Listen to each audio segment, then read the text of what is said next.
Welcome to Vlogmas Day 7, everybody.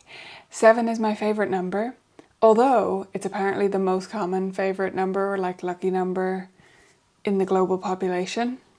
I don't know how somebody figured that out, but makes you feel less special, doesn't it? Let me know your lucky or favourite number in the comments. I'd love to hear it. I have a friend whose lucky number is 27, which I think is more specific, more special. Anyway, it is day 7. And what you just saw in the intro was a little bit of a sneak peek into some of the work that goes into creating these theory workbooks. So I talked about this yesterday on day 6. I'm working on Thinking Theory Book 4, which I've worked on in various stages, basically over the past several years. And I'm hoping to finally get it published and out there, because I think this is a really important next step in the Thinking Theory Workbook series.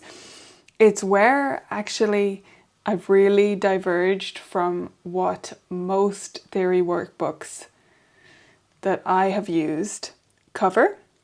I'm not going to say it's unique, because there may be other series that I haven't used, like I haven't used most of the American style ones. But yeah, for at least the traditional ones over here, this is where I've really gone a different route, because it's including some things that a lot of other theory workbooks will go on to, like double dotted notes and etc. A lot of note value rhythm stuff is the same, compound time signatures. But where I've gone in a different direction is focusing really on the circle of fifths as a tool and using that to figure out your scales, your majors, your minors, and your chords. And I'm also introducing Roman numerals for just 1 and 5 at this stage. In my experience, in my own theory workbooks that I used like to study for exams, it was basically no Roman numeral analysis, no discussion of chord relationships or chords, and then all of them, go. And it was really stressful. So I'm hoping to provide a more gentle introduction in this book 4. I can't say anything about book 5, and because I don't even have a clear vision yet of what's going in that. So that's still totally in the future. But yeah, book 4 is what you just saw a little bit of, and this is just a glimpse of a tiny part of the work that goes into these books, because at this stage I'm translating, as it were, converting the international version, as I call it, which is like UK terms, I guess, but I prefer to call it international because many other countries use those terms, and converting that into the American edition. I'm trying to call them American editions rather than US, because it's Canada as well, right? So this way it's kind of North American edition. And so I have to convert the terms like crotchet and quaver into quarter notes and eighth notes, bars into measures, semitones into half steps, all that kind of stuff. And that's a simple find and replace and double checking and fixing everything. But the bigger issue is the page size. So I wish the world used one standard page size, but we don't. If you're over the other side of the Atlantic, use letter pages, and that is a different dimension. It's a different ratio. So letter pages are shorter and fatter, sort of short and squat, and then A4 is slightly narrower and taller, which is just inconvenient really. But anyway, so this was a part of that conversion process. All of the vast bulk of the work is done on this workbook. I mean, all of the creation of the exercise, that's what takes the most time. So you're just seeing a small portion of what goes into it, but I hope it gives you some fun insights anyway. So yeah, what's left to do is to keep going. I'm on around chapter 3 of the American edition now on my first pass. So I'll have to do multiple passes through to catch all the errors. I'm just doing the really glaring layout issues first. And then I have to go through it again and again, send it off to one of the team members to review, probably Carmen's, shout out to Carmen, and then what happens after that? I have to convert it to multiple versions again. So for printing the US one, which is through a different printer, for printing the one that we print locally and ship within Europe, and for the digital versions, both the single and studio licenses. So that's what's coming. And then the other thing I have to do for that before we release it is create videos. So this is what I'd like your input on. I hope that introduction to what I actually want your input on wasn't too long. It was interesting.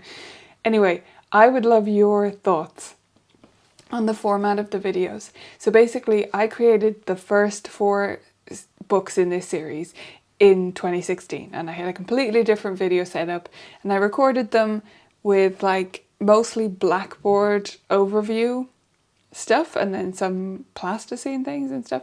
Anyway, mostly like an overhead shot of a Blackboard, and then I did a voiceover, and it's very dry and simple, and I do want to keep it simple for this one. Like, I don't think these should have too much personality, too much of me giggling or anything like that. I do think they should be kept very simple. That's what people seem to appreciate.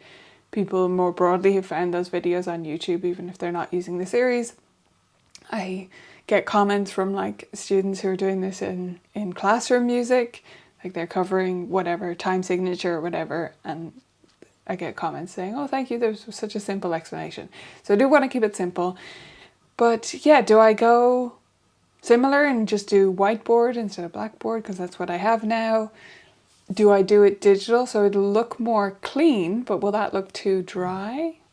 I don't know if you'll have opinions on this, but let me know if you have a particular style of informational video that you love. Maybe link to one if there's a style that you're like, this is what I would love them to look like. Especially if you're familiar with our Thinking Theory videos. I'd love to hear what you think the next book should look like, because it's going to look different no matter what. And yeah, rest of today. Right, so coming up, I'm going to hop off here.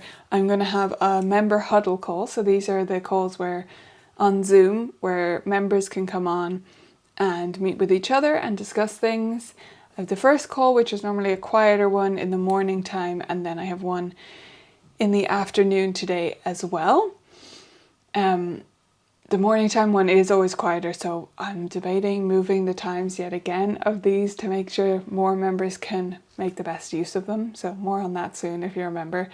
And then the other thing I have today, which is really important, is I have a meeting with some of the members of Team VMT. So I might actually do a little bit if I remember.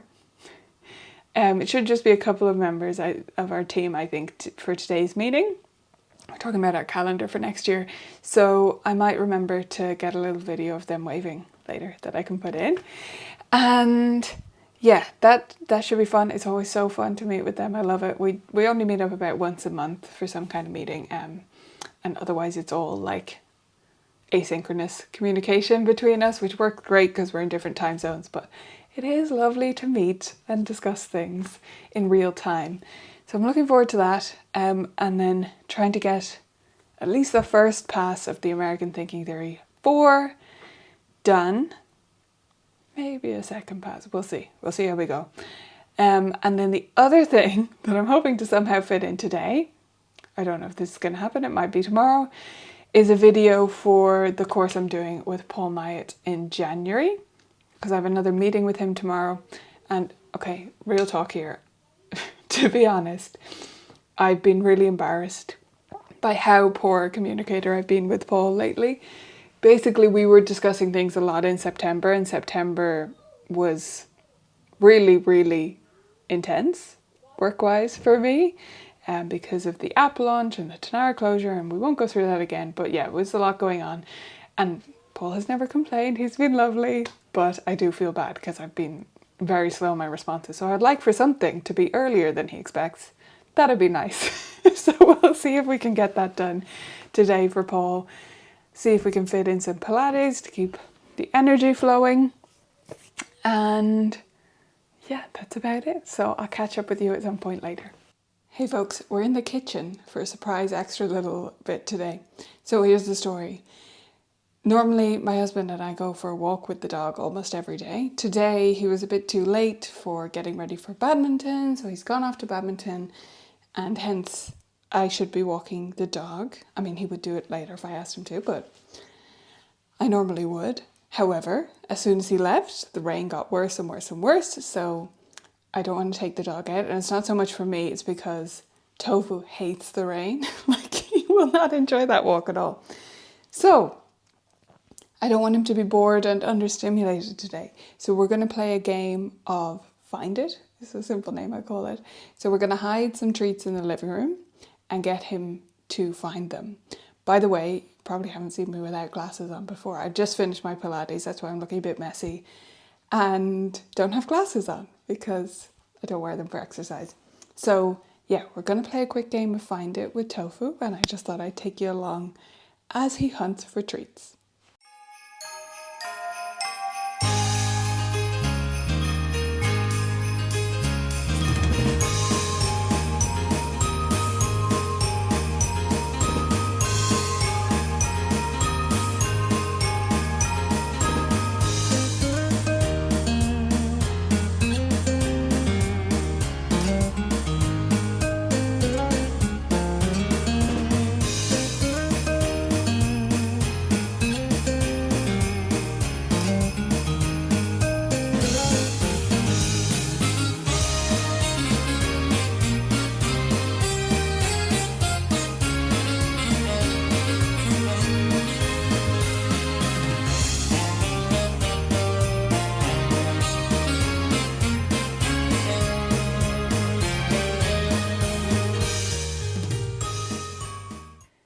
Hello there folks, it's the afternoon now and this is going to be our last little recording of today. Now I want to fulfill a request that I had on a previous Vlogmas day, which was to discuss the MTB exams and my experience with them, so I'm going to do that in a sec. Before that, I want to do something I keep forgetting to do, which is to give a couple of shoutouts. Because I mentioned sometimes I'm doing Pilates or bar or strength training. Almost all of the workouts I do are from the same wonderful woman, and I like to support other small businesses when I can. So the website I use is called Fit by Coach Kel, and it's a subscription. It's like a membership site like mine, except in the fitness space, and I just love her because she's not, well, her workouts are really good and they're really high quality and there's good variety within them, which I like. But then some other things which I care about, which maybe you will, or maybe you'll be like, no, I prefer a different style. First of all is, I'm sure all of us will agree with this one, she doesn't put on music and then move out of time with it, which a lot of trainers do. Like really dancey music, but they're just ignoring it. Like she doesn't do that. If it's on, it's either like subtle and backgroundy, and she's not moving in time with it, or if it's bar, she's in time with the beat, which should be a given, but isn't. And then also she's not like shouty or cheesy. She's quite relaxed, which I prefer. So again, that's Fit by Coach Kel. And the other one I wanted to mention, anytime I mention stuff we're cooking, my husband is cooking or I'm cooking, unless it's something improvised or that we have made for a long time, either of us, most recipes that we're using at the moment are from one app, which is called Pick Up Limes. So it's all vegan recipes. You don't have to be vegan to use the app, obviously. If you just want to eat more plants, then this could be an option for you. I found it to be really great. She's here on YouTube, like I knew her from YouTube, and they made this app, I think earlier this year it was released. And it's just a beautifully designed, really great app with great recipes, and we've loved using it. Me and G are both using it for recipes, and yeah, it's just been awesome. So I wanted to give both of them a shout out. Right, MTB exams, piano related stuff. Okay, so quickly to explain the context here. So if you are a teacher that never uses exams, you might need some context on that. But most teachers who live in Ireland or the UK or Australia, New Zealand, Canada, a lot of teachers use exams to some degree or another. Here in Ireland and in the UK, and I'd say in Australia, it's the most like blanket, almost every piano student, classical piano student does exams. Not in my studio, as some of you will know, but we like to dip in and out of them because I believe in balance. And I believe all or nothing is not the right approach. Like exams actually have a lot to offer, but they're just often used wrong in my opinion, in that we like get on the exam express and we do one exam a year no matter how we're progressing, and that's not true. You know, it's not true to the students' progress, and then they get left behind, and at some point the things collide and they quit. So we do exams sometimes. This happens to be a year when I have a lot of students going in for exams. I say we as a studio have a lot of students going in for exams. For us, it's about 15 or 16, I think, and our studio is 70. Okay, so that's quite a lot out of our studio. It's unusual. Normally we'd have 5 to 10. Okay. Yeah, more like 5 to 8 most years. But this year has just worked out that it fit with a lot of students that I thought they should go for an exam. And obviously I then proposed it to them, and they, in this case, agreed to it. Their parents were up for it, they were up for it, they were excited to do it. And the exam syllabus I'm using this year, the exam board I'm using, is MTB Exams, which stands for Music Teachers Board. So the traditional ones here in Ireland, we have RIAM, which is Royal Irish Academy of Music. The bigger ones, international ones, are ABRSM, Associate Board, and blanked for a second, RCM in Canada is the Royal Conservatories of Music. I believe that has a different name in the US. Someone can fill that in for me in the comments if they like. Or there's Trinity, or yeah, there's different local ones like in Australia, AMEB and stuff like that. So I've gone for this newer one because I've wanted some different things from exams, and we want to try something different this year. So the things that are different about MTB exams are, number one, it's online, but it's not online the way our local exam board did online exams. So when they did online exams during COVID, and I think they still offer it now, but it's just less popular, you basically record a video and submit it, but they let you record a video of each of your things. So like your scales in one video, your piece 1 in one video, piece 2 in another video, piece 3 in another video. Okay? So what happened? Students took those videos way too many times, and they were stressed, and their parents are stressed, or if we do it in lessons, they're stressed about that. It's all very stressful. Much more so than going into an exam room in person, doing your best, leaving the room, and sort of just saying to yourself, right, well, I did the best I could. Now, sometimes it can be disastrous and you're beating yourself up, but for the most part, my experience with doing exams like that was you sort of forgot about how it went. Like, you did all the preparation, you were nervous before, you went in, you tried your best to play well, and then you said, right, well, I did what I could, right?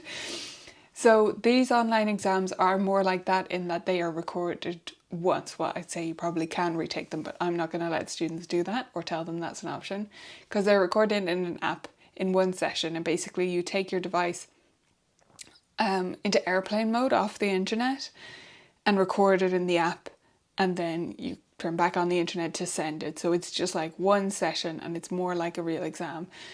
But the way it's easier for many students than a real exam is that they're with their own teacher. So like, I'll be talking them through the exam. I'm not the one marking it, but I'm the one to say, okay, play this next, play that next. And that alleviates a lot of anxiety for many students where, you know, they can't understand what the teacher is saying, or the teacher says it a slightly different way and it confuses them, and that stresses them out, and they feel like, and then they panic and try to play something even though it's not what the examiner requested. So there's that. It also means they can play on an instrument they played on before. This one right here is where they'll be playing. And we can organise it during their lesson time, so the scheduling is easier. I do like the aspect of like it being in the city centre here and being in a fancy building. I don't know how many students are going to miss that, but I think it's worth it to at least give this a try, and I think for many the trade-off is going to be worth it. Now, other things that are different besides the actual exam experience. So, differences I've noticed so far. First of all, our academy exams, up to grade 5, they have 6 pieces to choose from, and they have to play 3. So they choose 50% of the pieces. It's not a lot of choice. It's not a lot of ownership over what you're playing, because hopefully they like 3 of the pieces a lot, but you know, they might like them better if they had a bit more choice than that. After grade 6 in the academy here, they get a broader list, and they do list A, list B, list C, which many people will know from ABRSM. So yeah, that's different because the list is much bigger. I haven't counted, but I think it's about 30 pieces and they have to pick 3, 20 to 30 pieces and they have to pick 3 on all of the grade levels. And it is just a list. So they have a book that you can purchase. It's a very reasonable price. For a couple of the grade levels, I had students pick pieces that were in that book, and it was easier for me to just buy the book. But many of those pieces are available outside of the book, and they don't insist that you buy their book, but it is a much more reasonable price than our local one.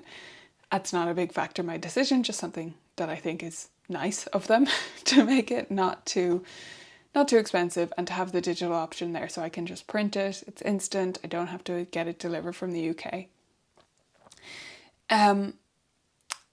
So that's the lists, and aside from being broader, they are also broader in genre.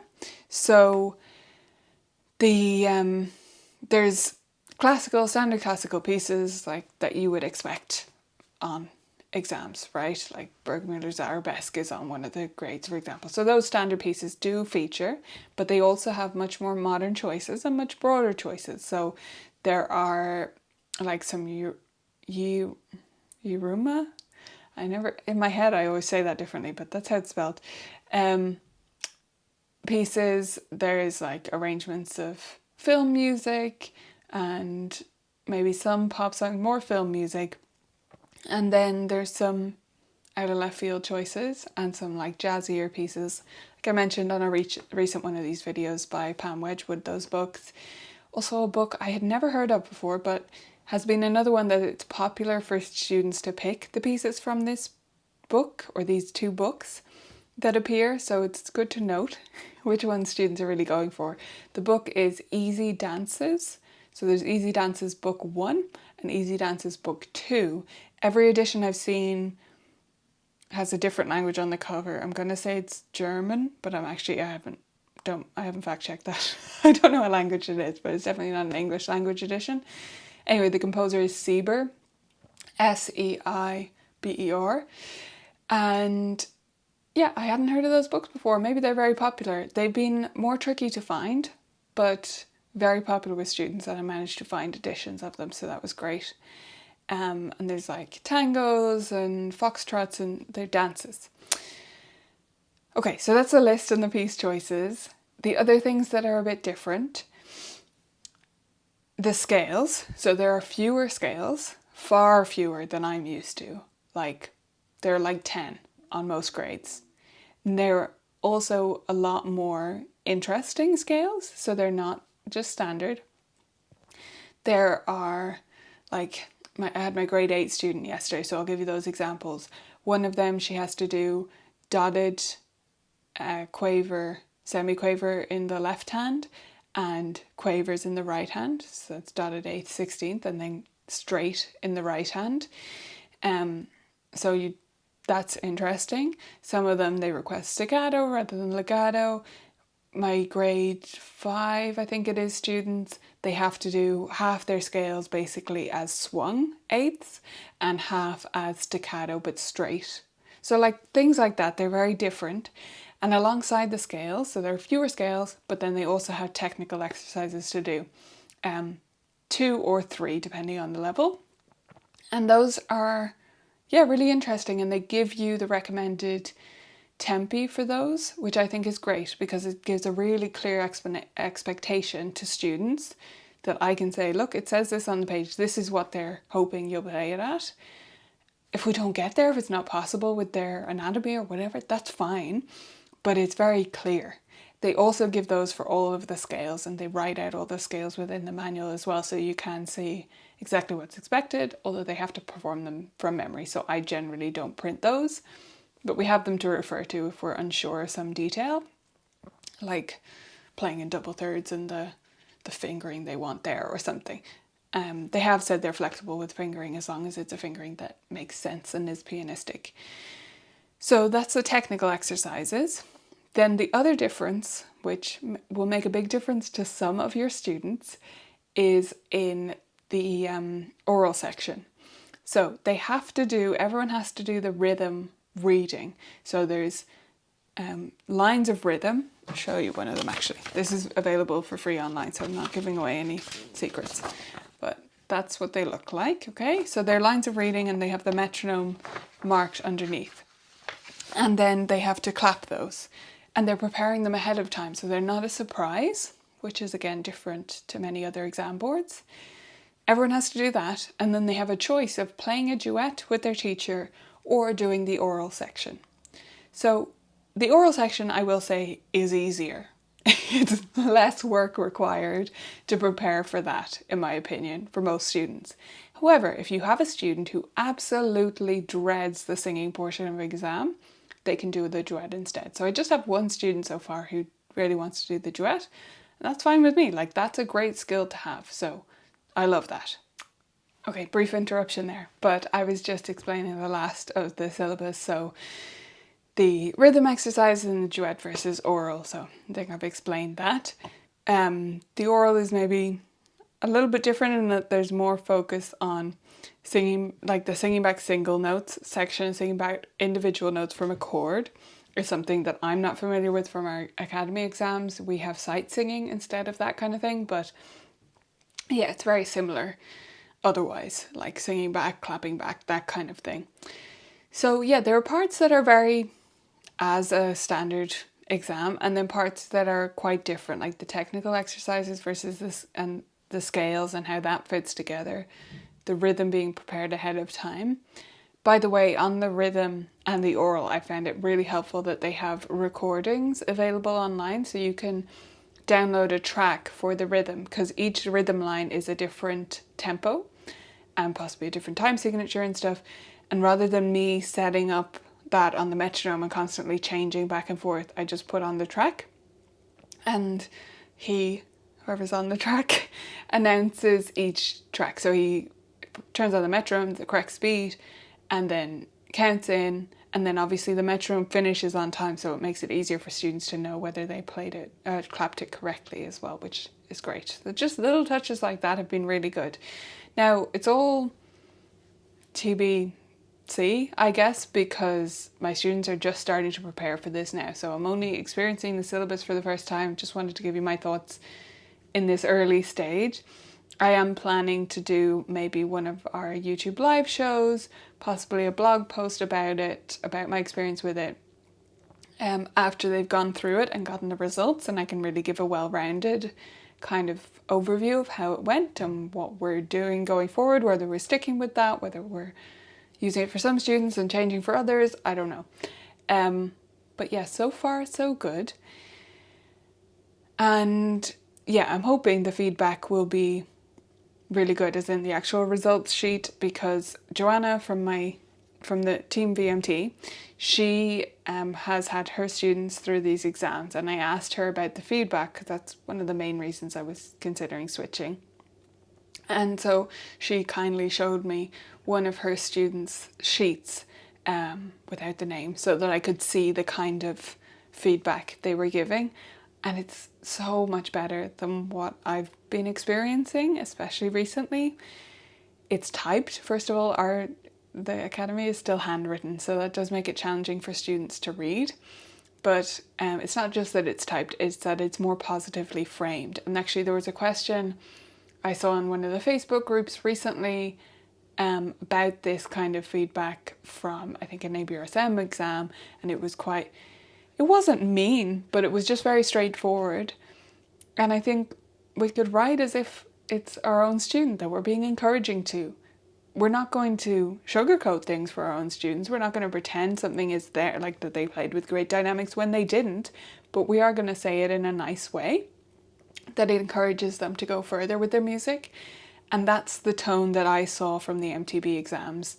And Joanna said that that's been pretty consistent and that the results have been what she's expecting of that student each time. So that's encouraging, but I'll wait to report more formally on it, I guess, until I have first-hand experience of getting the results and everything. Okay, that's going to wrap us up for today, and I'm going to put a little wave from some of the team members in our meeting, a couple of our team members at the end here. I hope you have a fantastic day ahead of you, depending on when you're watching this. And any further requests for things you want to see in future days, let me know, and I will see you tomorrow for day 8.